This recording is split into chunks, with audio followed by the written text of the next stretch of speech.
Teacher जी, आपने देखा है कभी बालवीर को? बालवीर से ही पूछ रहे हो कि उसने बालवीर को देखा है कि नहीं? ये कौन सी जगह है?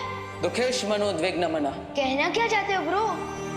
अध्याय 2 श्लोक 57। भगवत गीता के अनुसार जो इंसान हर परिस्थिति में अपने आप को शांत रखता है उसे ना दुख तोड़ पाता है और ना ही कामयाबी भटका पाती है। तो विवान वीर तिलक के लिए तैयार हो?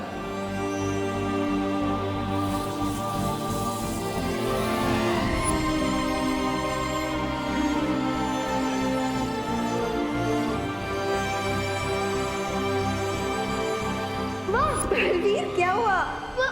पतंगा। मुझे पतंगे से बहुत डर लगता है माँ। बलवीर,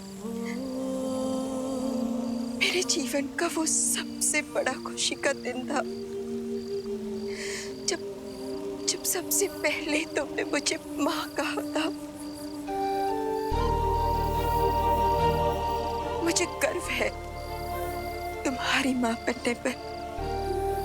मैं जानती हूँ कि अब तुम्हारे जाने का वक्त आ चुका है, पर तुम हमेशा हमेशा मेरे साथ रहोगे, मेरे दिल में। और यहाँ हमारे नजरों के सामने।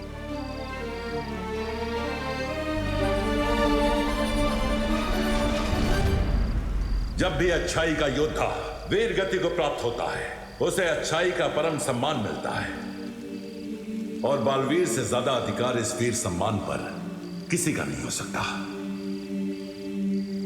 बालवीर वीरलोक का वो तारा है जो हमेशा चमकता रहेगा। इसलिए आज तुम्हारे सम्मान में पूरा वीरलोक सितारों से जगमगा जाएगा।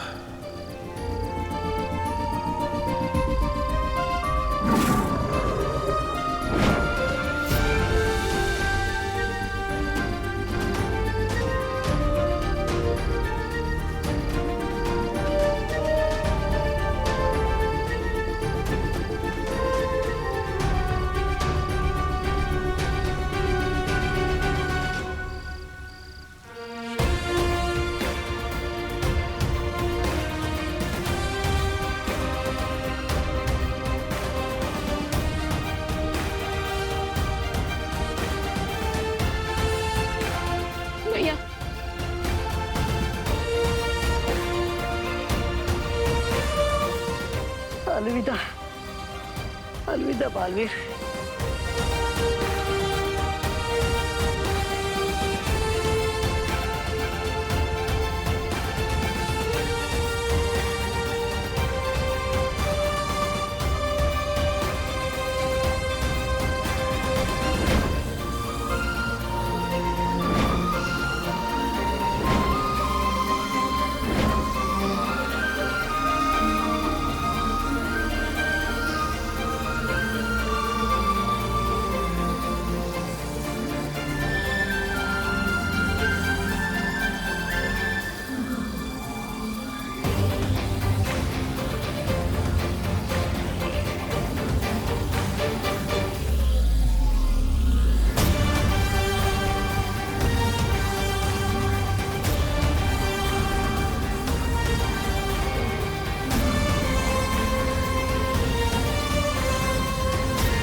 हर सपना पूरा करूंगा।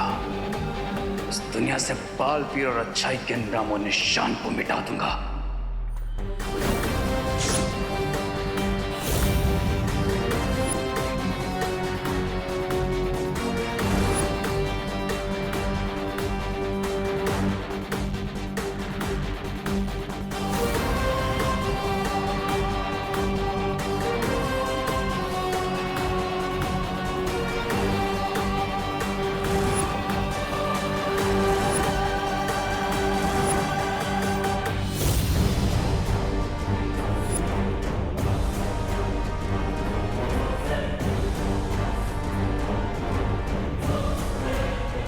एंड कर दूंगा हर उस चीज का जो अच्छाई की याद दिलाएगी। पूरी दुनिया के लिए बालवीर शब्द का मतलब बदल दूंगा मैं। इतनी नफरत फैलाऊंगा उस बालवीर के नाम पर, लोग उसके नाम से प्यार नहीं बल्कि नफरत करेंगे। नफरत।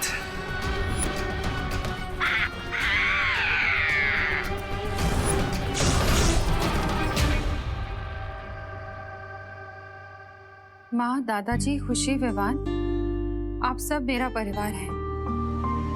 दुनिया में सबसे ज्यादा मैं आपसे प्यार करता हूँ और करता रहूंगा। जब सबसे मिला था तब कुछ याद नहीं था मुझे अपने बारे में, और आप सबने एक पल नहीं लगाया मुझे अपनाने में। कभी ये महसूस होने नहीं दिया माँ ने कि मैं उनका बेटा नहीं हूँ, खुशी और विवान का भाई नहीं हूँ। और अब जब मुझे सब कुछ याद आ गया है तो मेरे जीवन के कुछ ऐसे सिरे हैं जिन्हें जोड़ना जरूरी है, और उन्हीं हिस्सों को जोड़ने के लिए मैं आप सबसे दूर जा रहा हूँ। मुझे माफ करना माँ, आपका देबू।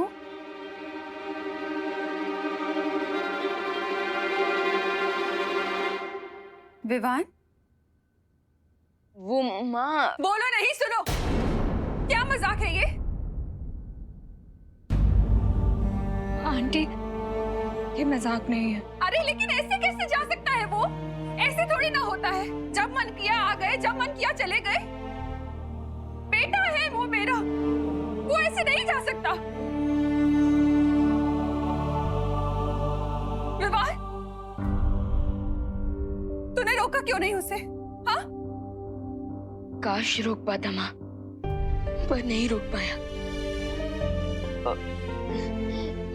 मैंने उनसे बहुत कहा माँ, रोया कि भैया प्लीज हमें छोड़कर मत जाइए, वापस आ जाइए, लेकिन उन्होंने एक नहीं सुनी अपने भाई की और हमें छोड़कर चले गए। अरे तेरी नहीं सुनी तो मुझे बुला लेता, मैं रोक लेती ना उसे। माँ की बात नहीं टाल पाता वो। कहाँ गया है वो? उसका एड्रेस ला, हम जाकर उससे बात करेंगे और उसे वापस लेकर आएंगे। हाँ पापा जी, अगर प्यार से नहीं माना ना तो उसके भी कान खींच कर लेकर आऊंगी मैं वापस। चलिए पापा जी। एड्रेस नहीं दिया है उसने आंटी।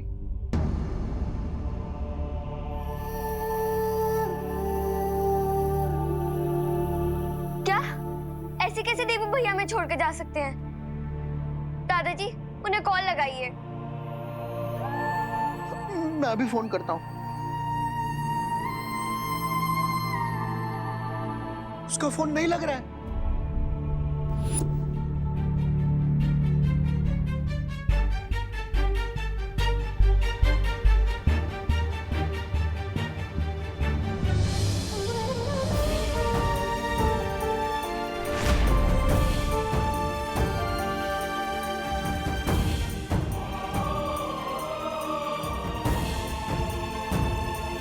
आप हमारे साथ ऐसा कैसे कर सकते हो भगवान? आपने भेजा था ना उसे हमारे पास, और अब जब हमारे दिल में उसकी एक जगह बन गई है, आपने छीन लिया उसे हमसे। मुझे खुशी है कि उसे सब कुछ याद आ गया है, पर पुराने रिश्तों के लिए नए रिश्ते तोड़ देता है क्या कोई? कोई ऐसे ही छोड़ देता है क्या अपनी माँ, अपने भाई और बहन को? आपको कुछ करना पड़ेगा भगवान, कुछ करना पड़ेगा आपको। मुझे आप पर बहुत विश्वास है, और अब आपको खरा उतरना पड़ेगा इस विश्वास पे। वापस देना होगा मेरा बेटा मुझे। मुझे मेरा बेटा चाहिए भगवान, मुझे मेरा बेटा चाहिए, लौटाना होगा मुझे मेरा बेटा चाहिए, लौटाना होगा।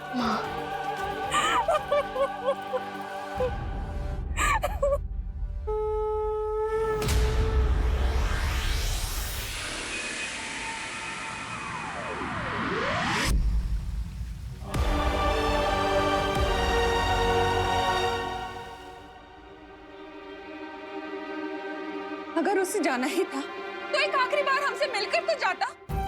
क्या इतना भी अधिकार नहीं था हमारा उस पर? बोलो, एक आखिरी बार अपने बेटे को देख सके क्या? इतना भी नहीं चाह सकती माँ? हाँ?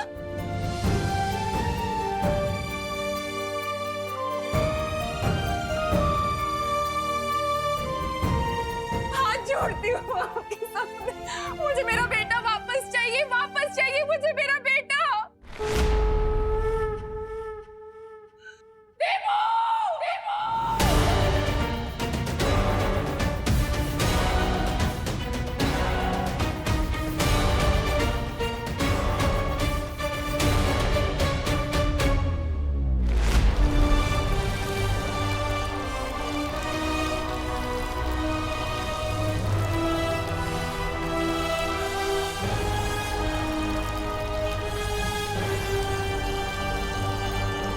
चिट्ठी में लिख दिया कि प्यार करता है हमसे, और बस जिम्मेदारी पूरी हो गई बेटे की। अब देखना, जब वापस आएगा ना तो कभी बात नहीं करूंगी उससे। उसकी पसंद का हलवा बनाऊंगी पर खिलाऊंगी नहीं उसे। और मैं भी रक्षाबंधन पे उन्हें राखी नहीं बांधूंगी। आई विश माँ कि आपकी इच्छा पूरी हो जाए, भैया फिर से वापस आ जाए। आप उनसे रूठे और भैया आपको मनाए। आप हलवा बनाए उनके लिए, लेकिन मुझे दे दें और फिर मैं उन्हें चिढ़ाऊं। भैया वापस आ जाइए प्लीज भैया।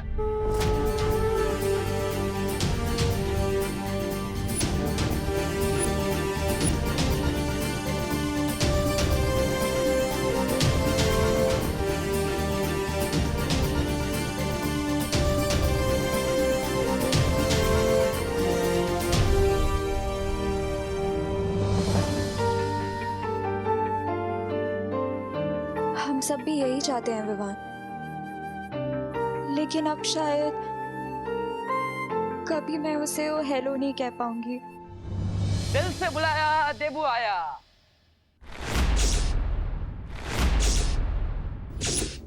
देखा, मैं वापस आ गया हूँ। सब लोग मुस्कुराओ। सोचा नहीं होगा ना कि मैं ऐसे वापस आ जाऊंगा। अरे मैंने भी नहीं सोचा था, लेकिन मैं वापस आ गया हूँ। विश्वास नहीं हो रहा है? चीटी काट के देख लो। हाँ, आउच। हाँ,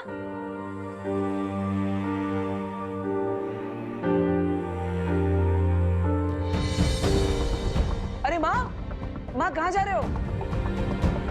माँ क्या हुआ? माँ, अरे मुझसे बात तो करो, देखो तो सही। माँ, विवान, तुमने माँ पे जादू किया है क्या? मतलब एक दिन में इंतजार नहीं किया, माँ की सारी याददाश्त मिटा दी। अब मुझे माँ को कितना समझाना पड़ेगा। तुम भी ना विवान, और अनन्या, तुम समझा नहीं सकती विवान को। इतना स्मार्ट बनी घूमती फिरती हो।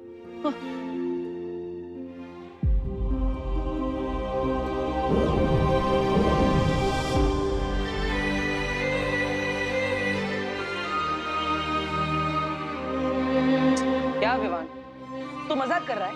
अब तो मुझ पे जादू करेगा। देखा अनन्या, अब विवान मुझ पे जादू कर रहा है। कितने बार बोला है मैंने इसे कि ये छोटा और मैं बड़ा, फिर भी मानता ही नहीं है। विवान, अब बहुत हुआ तुम्हारा मजाक। हाँ,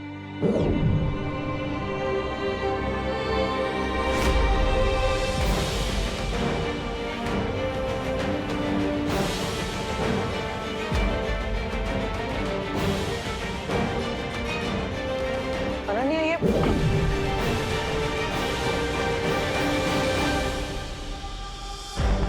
मुझे देख नहीं पा रहा है क्या? और ना ही मेरी आवाज सुन पा रहा है। ये क्या हो रहा है?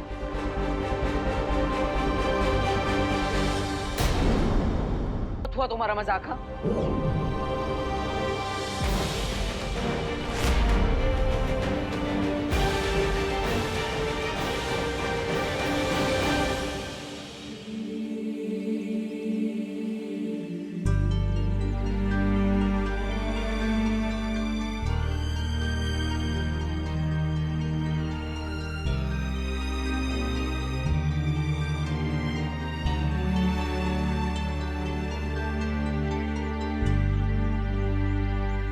अरे विवान, मेरी बात तो सुनो। विवान, अरे विवान, अरे विवान को छू क्यों नहीं पा रहा? विवान बाहर आके क्यों बैठ गए? क्योंकि अंदर मुझे ऐसा लगा जैसे दीपू भैया मेरे सामने ही थे। अरे विवान, मैं तुम्हारे सामने ही तो था, मैं अभी भी हूँ। पहले ऐसा लगा कि दीपू भैया की फोटो की वजह से मुझे वैसा महसूस हुआ होगा, लेकिन फिर मुझे फील हुआ जैसे दीपू भैया ने मुझे टच करने की कोशिश की। विवान, मैंने तुम्हें टच करने की कोशिश की थी, वो मैं ही था। अब अनन्या, तुम तो मुझे देख पा रही हो ना? हाँ बोलो अनन्या। वो इसीलिए विवान क्योंकि दीपू हमसे दूर होके भी हमारे दिल में है हमेशा। दूर होकर? अरे लेकिन यहीं पर तो हूँ मैं तुम दोनों के पास। क्या हुआ, मुझे देखो तो सही। अरे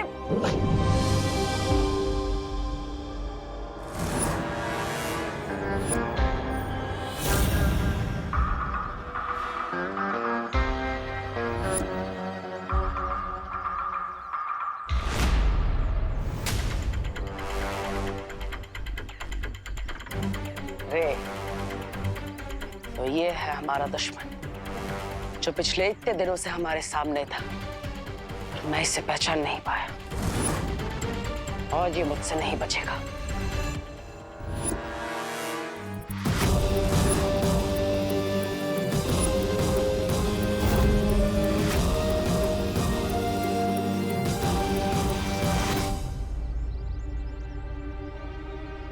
अरे ये क्या हो रहा है? मेरी जादुई शक्ति काम क्यों नहीं कर रही? आखिर ये हो क्या रहा है? ना ही कोई मुझे देख पा रहा है, ना ही मैं किसी को छू पा रहा हूँ, और ना ही मेरी शक्तियां काम कर रही है। विवान,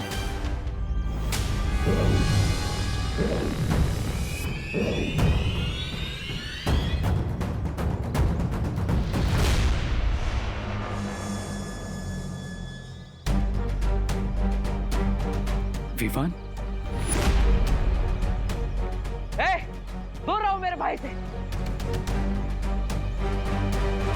विवान, यही है वो शिंकाई का दुश्मन जिसने मुझ पर हमला किया था, और उस दिन बच गया वहां से, लेकिन आज नहीं बचना चाहिए।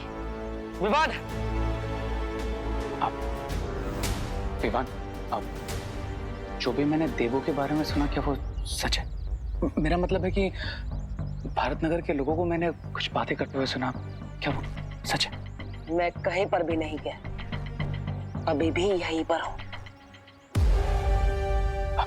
विवान, सी, मैं हूं ना। तुम्हारा एक भाई गया तो क्या हुआ, मैं तो हूं, और तुम कभी अकेला नहीं हो। ओके, मैं हमेशा हूं तुम्हारे साथ। नहीं नहीं नहीं नहीं नहीं विवान, ये भाई नहीं, धोखेबाज है। विवान, ये आज गले मिल रहा है लेकिन कल पीठ पीछे वार करेगा। विवान, मेरी बात सुनो। अरे मेरी बात मानो, मुझे सुन क्यों नहीं पा रहा है? नहीं अनन्या, मेरी बात मानो। अरे ये वही शिंकाई का दुश्मन है जिसका हमें अंत करना है। विवान, सुनो तो सही।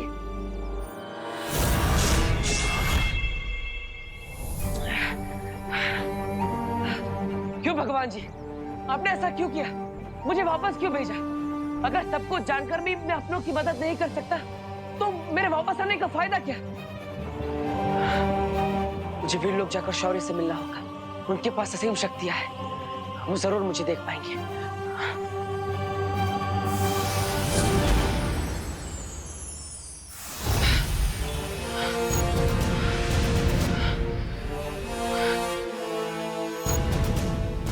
माँ और शौर्य के पास असीम शक्तियां हैं, ये दोनों मुझे देख लेंगे। शौर्य, माँ,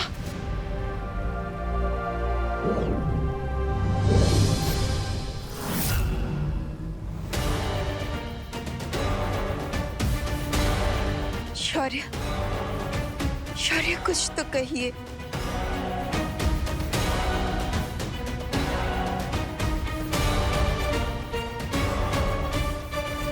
ये कैसे हो सकता है?